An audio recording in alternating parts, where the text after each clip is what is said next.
Bonjour, bienvenue à une autre vidéo de la Bible illustrée. Comme je vous avais dit dans l'émission précédente, que je vais faire une étude aujourd'hui sur Révélation chapitre 1, verset 10. Si vous n'avez pas vu ma vidéo précédente sur Révélation, je vous inviterai à le voir. Je fais une étude présentement sur le livre de Révélation en entier. Mais vu que je vais avoir beaucoup de vidéos sur le livre de Révélation, je vais sûrement faire aussi des vidéos sur d'autres sujets entre-temps. Mais aujourd'hui, je fais une vidéo sur Révélation, chapitre 1, seulement sur le verset 10. Vous allez voir, il y a beaucoup d'informations à ce sujet-là. C'est quand même drôle parce que mon ami qui est pasteur à l'église où que je prêche en français présentement, je vais vous donner l'adresse si vous cherchez une église à Montréal, qui est le 6260 Avenue Victoria, 6260 Avenue Victoria, à côté du métro Plamondon. Parlait de ça justement dans le dimanche passé.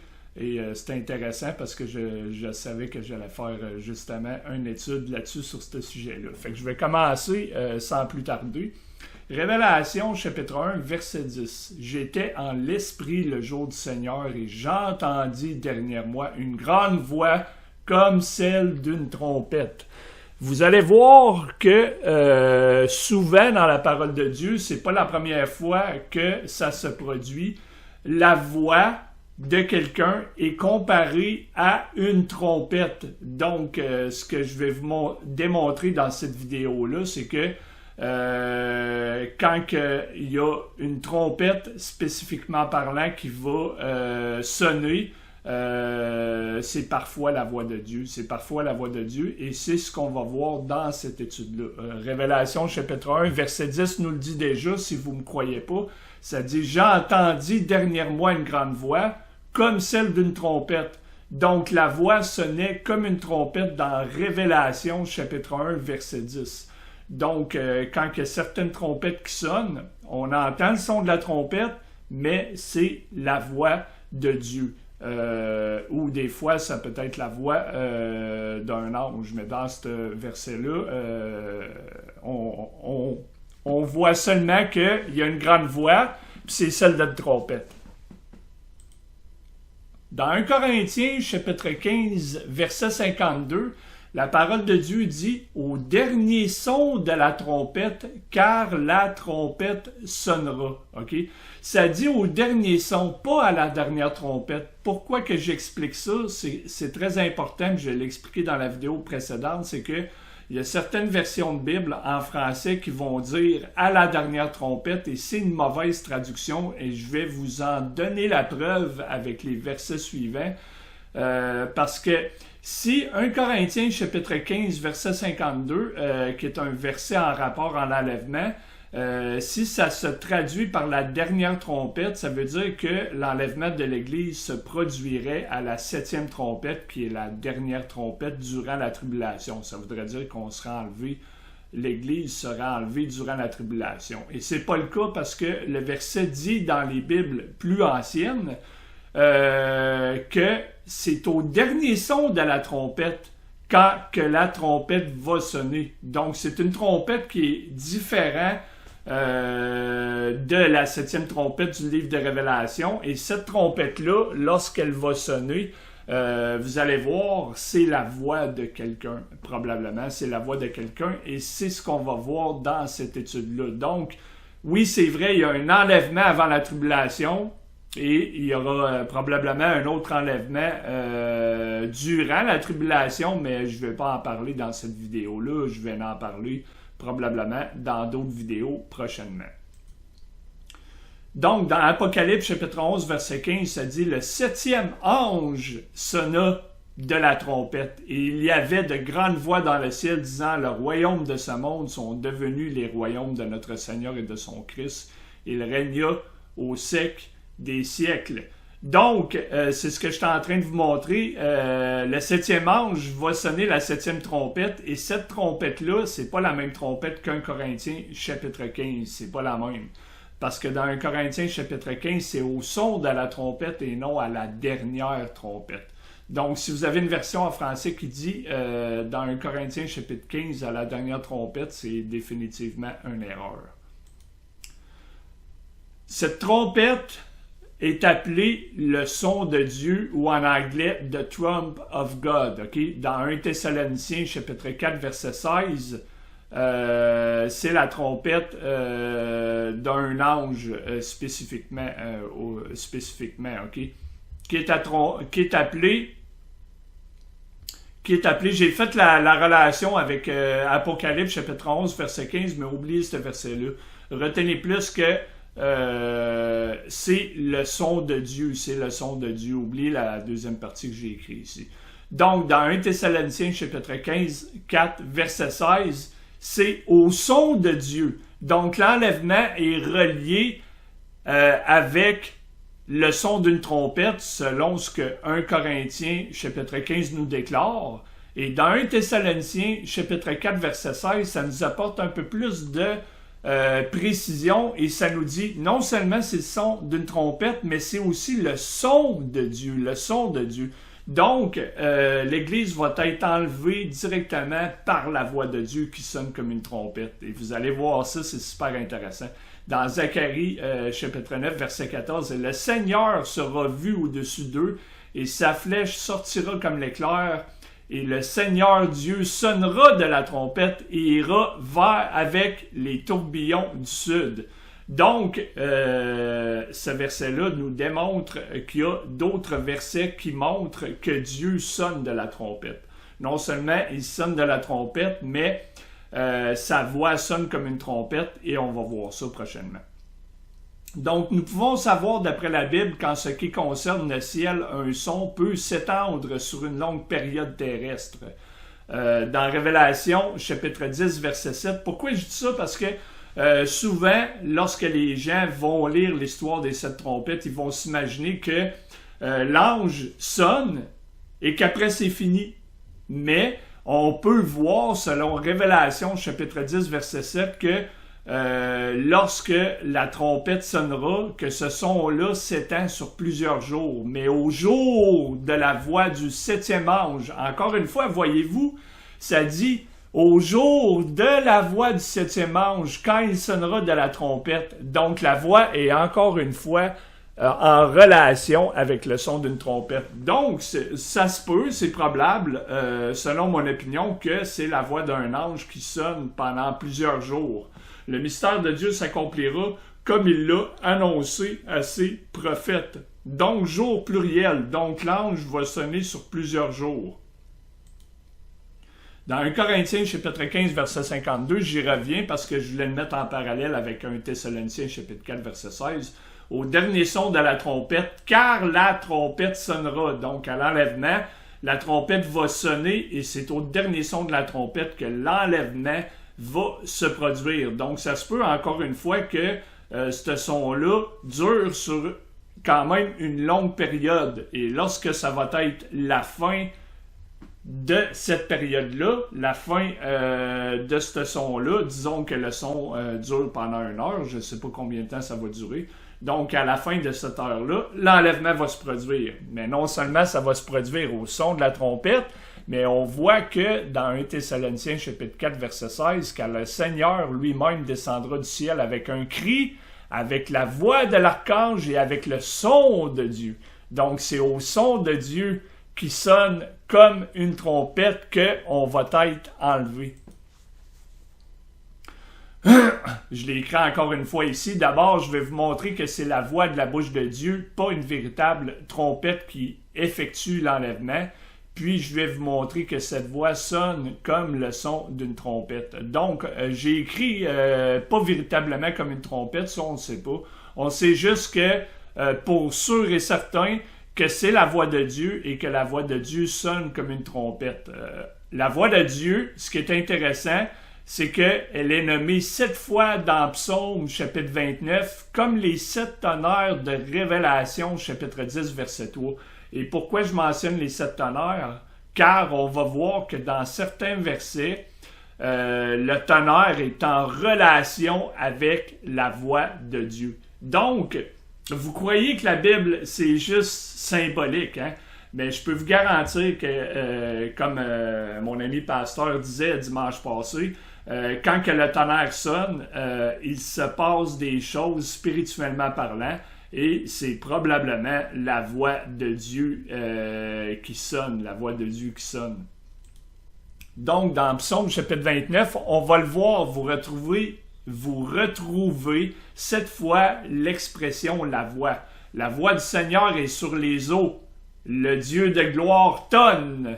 Vous voyez, la voix est connectée au tonnerre. Le Seigneur est sur beaucoup d'eau. La voix du Seigneur est puissante. La voix du Seigneur est pleine de majesté. La voix du Seigneur brise les cèdres. Donc, vous voyez, la voix du Seigneur brise les cèdres, l'éclair brise les cèdres. Oui, le Seigneur brise les cèdres du Liban. Il les fait aussi sauter comme un veau, le Liban et le Sirion comme une jeune licorne. Parce que ça fait peur aux animaux. Ça fait non seulement peur aux animaux, mais ça fait peur aux êtres humains. La voix du Seigneur sépare les flammes. La voix du Seigneur secoue le désert. Le tonnerre, les éclairs, ça secoue le désert. Secoue le désert de Kadesh. La voix du Seigneur fait enfanter les biches et dévoile les forêts.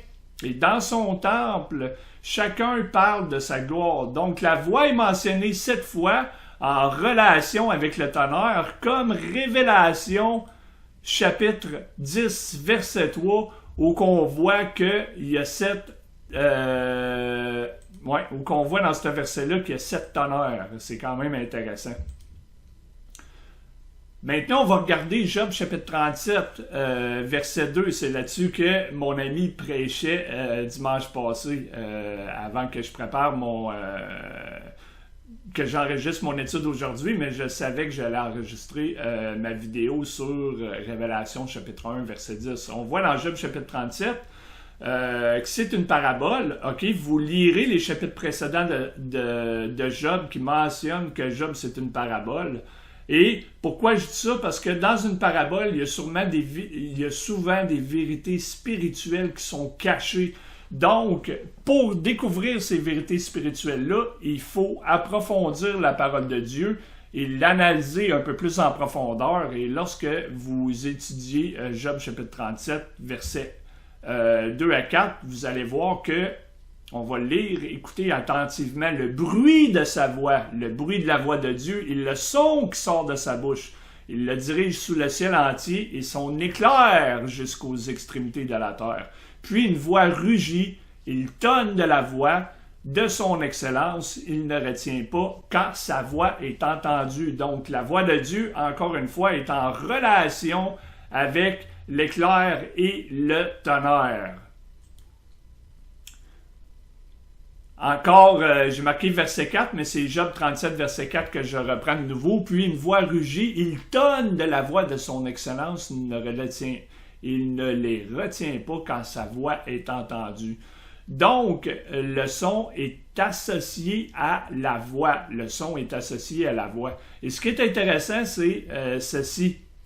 Donc, dans Jean chapitre 10, verset 3, ça dit « Le portier lui ouvre et les brebis entendent sa voix.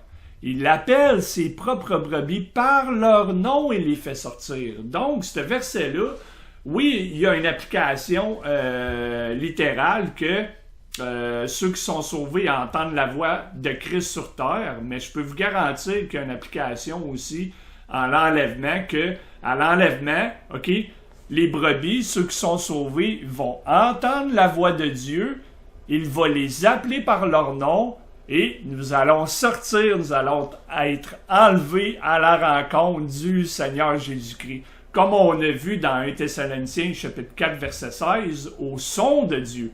Donc, le Seigneur, disons qu'il va dire, Dominique, viens ici, je vais t'être enlevé, le Seigneur va m'appeler par mon nom, il va vous appeler par votre nom si vous êtes sauvé et vous allez être enlevé. C'est extraordinaire la parole de Dieu, sérieusement. J'ai dit, ok, identifions cette trompette maintenant. On l'a déjà identifié, mais je vais vous montrer d'autres versets pour vous prouver les dires. Dans Exode, chapitre 19, verset 16, qu'il y eut des tonnerres et des éclairs, une épaisse nuée sur la montagne et la voix de la trompette très forte. Donc, vous voyez, encore une fois, Les éclairs, le tonnerre est en relation avec la voix et la trompette. Donc, le son que fait le tonnerre, ben, la parole de Dieu compare ça à une trompette. Verset 19. Et quand la voix de la trompette retentit longuement et de plus en plus fort, Moïse parla à Dieu et Dieu lui répondit par une voix. Donc, la voix de Dieu retentit comme une trompette. Et après ça, Moïse a reconnu que c'était la voix de Dieu et il a répondu au Seigneur. Donc, remarquez comment que la voix de la trompette est intimement associée à la voix même de Dieu qui parle. Dans Exode, chapitre 19, verset 20, encore une fois, « Et l'Éternel descendit sur la montagne Sinaï, au sommet de la montagne, et l'Éternel appela Moïse au sommet de la montagne, et Moïse monta. » Comme on voit, lorsque Dieu appela Moïse, la voix de Dieu sonna comme une trompette, comme une trompette. On le voit ici dans les versets précédents. Donc, observez le son de la trompette, c'est la voix de Dieu. Dieu appelle Moïse, et Moïse, c'est quoi qu'il fait? Il monte à la montagne. Donc, Dieu l'appelle, et Moïse monte. Exactement comme dans Apocalypse, chapitre 4, verset 1, lorsque le Seigneur appelle l'apôtre Jean, et il lui dit, monte ici. Et qu'est-ce qui arrive à Jean? Il est enlevé directement au ciel. Et vous voyez, ce qui est intéressant, c'est que Jean a écrit l'Apocalypse, puis dans Jean, qui a écrit aussi l'Évangile de Jean, utilise la même expression quand il dit « Mes brebis entendent ma voix et je les appelle par mon nom ». Donc, lorsque le Seigneur a appelé l'apôtre Jean, il lui a dit « Monte ici, Jean, monte ici ». Il l'a appelé par son nom et Jean est monté ici, probablement. Il a été enlevé au ciel. C'est la même chose qui va se passer à l'enlèvement pour l'Église. Donc, si vous revenez à Jean, vous remarquerez qu'il y a aussi une porte. Mais celui qui entre par la porte est le berger des brebis. Le portier lui ouvre, le Seigneur, et les brebis entendent la voix et ils appellent ses propres brebis par leur nom et il les fait sortir. Monte ici, Jean. Et Jean, il est enlevé et il est au ciel directement. Enfin, vous serez appelé par votre propre nom lors de l'enlèvement. Quelque chose comme, c'est probablement par un nouveau nom, parce qu'on n'aura sûrement pas le même nom au ciel. Vu qu'on va être des êtres différents. Fait que disons que le Seigneur, il dit, disons que c'est le même nom, puis il dit, Dominique, viens ici, je vais être enlevé, je vais entendre la voix de Dieu. Mais savez-vous ce qui va arriver, c'est que ceux qui ne sont pas sauvés vont pas entendre la voix, puis ils vont entendre le tonnerre. Comme dans Job, chapitre 37, versets 3 et 4, nous le spécifie. Donc, Jean, chapitre 12, verset 28, « Père, glorifie ton nom. Alors il vint une voix du ciel disant, je l'ai glorifié et le glorifierai encore. Le peuple donc qui se tenait là et l'avait entendu disait qu'il avait tonné. D'autres disaient, un ange lui a parlé. Jésus répondit et dit, cette voix n'est pas venue à cause de moi, mais pour vous. Voyez-vous dans le groupe, certains ont entendu le tonnerre et d'autres ont entendu la voix qu'ils disent d'un ange, mais c'était la voix de Dieu. Donc, ceux qui ne sont pas sauvés durant l'enlèvement vont entendre le tonnerre, mais le Seigneur va faire entendre sa voix qui sonne comme une trompette et il va vous appeler par votre nom et il va vous enlever. Et ça va être extraordinaire, on va être tous ensemble au ciel durant ce moment-là et on va se réjouir en sa présence. Avant de terminer l'émission, le programme, c'est pas un programme à la télévision, là. C'est une vidéo sur YouTube. Avant de terminer ça, j'aimerais vous inviter, si vous avez aimé la vidéo, à souscrire à ce YouTube channel. Ça va m'aider à avoir de la visibilité. Et comme ça, il y a plus de francophones qui vont pouvoir entendre ces études-là. Si vous n'avez pas aimé, souscrivez pas au YouTube channel. Et en même temps, comme j'ai lancé l'invitation, je vais la relancer. Notre église, c'est Hope Baptist Church, je ne mentionne jamais. Je prêche en français à l'église Hope Baptist Church et c'est l'adresse 6260 avenue Victoria. Ça, c'est à Montréal, à côté du métro Plamondon. C'est local 200 au 2e étage. Je vais marquer l'adresse de toute façon dans la description. Donc,